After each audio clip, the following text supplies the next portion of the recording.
I want to give you this week 3 tips that will ensure that you have success in your next jury trial.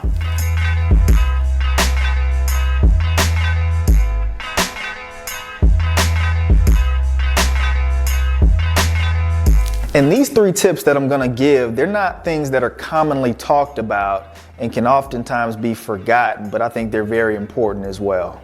The first tip is to practice controlled breathing. You're about to get up and give your opening statement. You're nervous, you're anxious, you may be even a little bit shaky. If you are not controlling your breathing the way you need to be, when you get up to say your first words, the jury's gonna hear that anxiousness, they're gonna hear that nervousness. So what you have to do is practice controlled breathing before you ever utter your first words. And so what I always do is I am constantly breathing in slowly through my nose and out through my mouth. And I'm doing that, I probably start that maybe 30 minutes before I even give an opening statement so that my heart rate slows down, it calms me down, and frankly, it slows me down as well, because when we're nervous, we have a tendency to talk faster. So make sure that you're practicing that controlled, deliberate breathing in through your nose, out through your mouth, at least 30 minutes before you have to say your first word in front of that jury. The second tip is to always trust your gut and be in tune with the tone and the emotion of the room.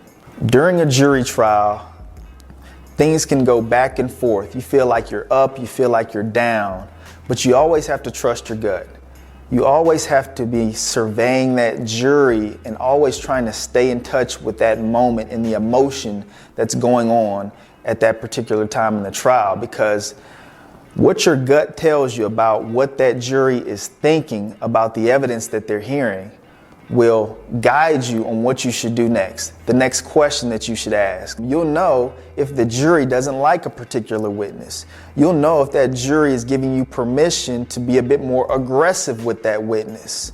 You'll know that. But if you're not paying attention, if you're not listening to your gut, if you're only focused on the stack of papers in front of you or even just your witness, then you are missing a prime opportunity to take advantage of the permission that the jury may be giving you about your case and where you need to pivot and go to in your particular jury trial. And the last tip, which is probably one younger trial lawyers aren't as aware of, but more experienced ones are, is make sure you're careful about where you park and what type of vehicle that you drive to the courthouse, because prospective jurors are always watching.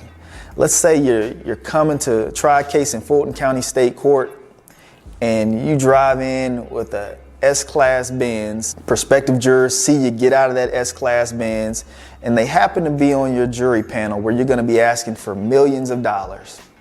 We already know there's a lot of bias against plaintiffs' lawyers already, and you've only increased that bias by pulling up in your S-Class Benz, and then you're going to be asking them for a lot of money. They're already going to be looking at you very skeptically. So always be aware of your surroundings and about where you park as well if you have to drive that type of vehicle to the courthouse, or just tone down the vehicle and drive something else.